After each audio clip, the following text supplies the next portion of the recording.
ప్రభునందు నాకు అత్యంత ప్రియమైనటువంటి వాళ్ళారా, మన ప్రభువును రక్షకుడినైనటువంటి యేసుక్రీస్తు వారి యొక్క శుభనామములు మీ అందరికీ నా హృదయపూర్వకమైన శుభములు వందనములు తెలియజేస్తున్నాను.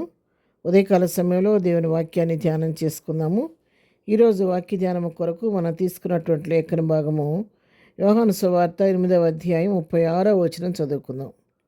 కుమారుడు మిమ్మల్ని స్వతంత్రునిగా చేసిన యెడల మీరు నిజముగా స్వతంత్రులై ఉందురు. ఆమేన్. ఇక్కడ కుమారుడు అని రాయబడింది. కుమారుడు మన ప్రభు అయినటువంటి యేసుక్రీస్తు. కుమారుడైనటువంటి యేసుక్రీస్తు ఆయన మనల్ని స్వతంత్రునిగా చేసినప్పుడు మనం ఎప్పటికీ కూడా స్వతంత్రులుగానే నివసిస్తాము, మన స్వతంత్రులుగా ఉంటాము అనే సత్యాన్ని ఇక్కడ మనం తెలుసుకుంటూ ఉన్నాం. స్వతంత్రత అనేది అసలు దేనికి స్వతంత్రత కలగాలి అని మనం ఆలోచించినట్లయితే పై వచనాన్ని మనం గమనిస్తే 34వ వచనం, అందుకు యేసు పాపము చేయి ప్రతివాడును పాపమునకు దాసుడని మీతో నిశ్చయముగా చెప్పుచున్నాను.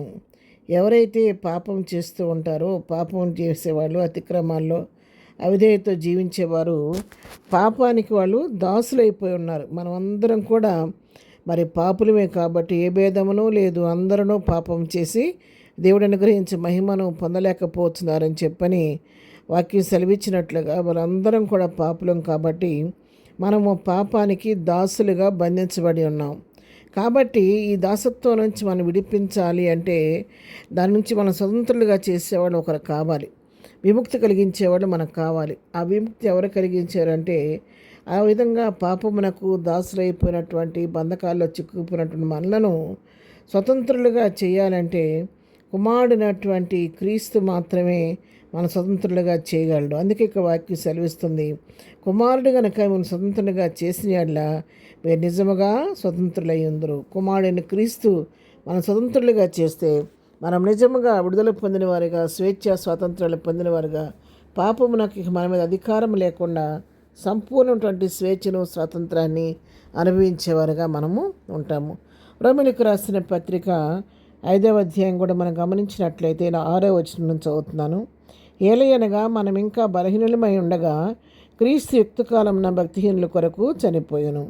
నీతిమంతుని కొరకు సహితం ఒకడు చనిపోవట అరుదు, మంచివాని కొరకు ఎవడైనా ఒకవేళ తెగింపవచ్చును. అయితే దేవుడు మన ఎడల తన ప్రేమను వెల్లడిపరుచున్నాడు. ఎట్లనగా మనం ఇంకనూ పాపులమై ఉండగానే క్రీస్తు మన కొరకు చనిపోయాను. కాబట్టి ఆయన రక్తం మనం ఇప్పుడు నీతిమంతునిగా తీర్చబడి మరింత నిశ్చయముగా ఆయన ద్వారా ఉగ్రత నుండి రక్షింపబడదము. మనం ఒక యోహాను సువార్తలో చదువుకున్న రీతిగా స్వతంత్రులుగా చేసినట్లయితే కుమారుడు మిమ్మల్ని స్వతంత్రులుగా చేస్తే మీరు ఎప్పటికీ స్వతంత్రంగా ఉంటారని చెప్పినట్టుగా ఇక్కడ వాక్యంలో చూసినట్లయితే యుక్తకాలం మందు మన ప్రభు అయినటువంటి యేసుక్రీస్తు మనం ఇంకనూ పాపులమై ఉండగానే ఆయన మన కొరకు చనిపోయాడు. ఆ శిలువ మరణం పొందటం వలన ప్రభు వారు మన కొరకు చేసే శిలువ బలియాగం వలన ఆయన కార్చిన రక్తం ద్వారా మన పాపాలకు క్షమాపణ, ఆయన పొందిన దెబ్బల చేత వలన మన రోగాలకు స్వస్థత కలుగుతుంది. మనము పాపులై ఉండగా మనం పొందవలసిన శిక్షను ప్రభువు పొంది ఆయన శిలువలో నీ కొరకు నా కొరకు క్రీస్తు చనిపోయాడు. కాబట్టి మరి ఆయన రక్తం వలన ఇప్పుడు మనం ఏం చేయబడుతున్నాం అంటే నీతిమంతులుగా తీర్చబడుతున్నాం. మరింత నిశ్చయముగా ఉగ్రత నుండి ఆయన ద్వారా మనం రక్షించబడుతున్నాం. అంటే పాపానికి మన మీద ఎంత మాత్రం కూడా అధికారం లేదు, పాపం యొక్క దాసత్వానికి అధికారం లేదు. ఇప్పుడు మనం స్వతంత్రులుగా విడుదల పొందాము. ఆయన రక్తం ద్వారా మనం నీతిమంతులుగా తీర్చబడ్డాము. ఆయన ద్వారా మనం నిశ్చయముగా మన ఉగ్రత నుంచి తప్పించబడుతున్నాం. కాబట్టి ఇక మన మీద పాపానికి ఎటువంటి అధికారం లేదు. మనం విడుదల పొందిన వారు మన స్వతంత్రులుగా ప్రకటించబడిన వారు మన సత్యాన్ని మన విధంగా తెలుసుకుంటూ ఉన్నాం. ఈ ఉదయకాలం వాక్యం వింటున్నటువంటి ప్రియులారా, వాక్యం వింటున్నటువంటి మన అందరితో ప్రభు మాట్లాడుతున్నాడు. మరి ఇన్ని సంవత్సరాలుగా వాక్యం వింటున్నటువంటి మీరు ఈ విడుదల మీరు పొందారా? మీ జీవితంలో ఈ పాపపు దాసత్వం నుంచి మీరు స్వతంత్రత పొందుకున్నారా? కుమారుడైన క్రీస్తు ద్వారా మీరు స్వతంత్రం పొందుకొని విడుదల పొందిన వారుగా, రక్షణ పొందిన వారుగా ఉన్నారా? ఒకవేళ లేకపోతే ఉదయకాలం ప్రభువు నేను పిలుస్తుండగా కుమారుడైన క్రీస్తు ద్వారా మీరు కూడా విడుదల పొంది స్వతంత్రులుగా ప్రభు ప్రియబిడ్డలుగా మార్చడాన్ని ప్రభు ప్రేమను బట్టి దేవుని దాసులుగా మిమ్మల్ని ప్రేమతో హెచ్చరించుచున్నాను. ప్రార్థన. ప్రేమ కలిగిన తండ్రి, పరిశుద్ధులైన మా ప్రియ ప్రభా, నీ పరిశుద్ధ పాదములకు వందనాలు. ఉదయకాలం మాకు ఇచ్చిన శ్రేష్టమైన లేఖన భాగాన్ని బట్టి నీకు వందనాలు. అవును ప్రభా, కుమారుడు అయిన నీవు మమ్మల్ని స్వతంత్రులుగా చేస్తే మేము నిజంగా స్వతంత్రులుగా ఎప్పటికీ స్వతంత్రులుగా ఉంటాం ప్రభా. నీ స్తోత్రం. అవునట్టు స్వతంత్రత నాకు ఇచ్చావు, నీకు వందనాలు.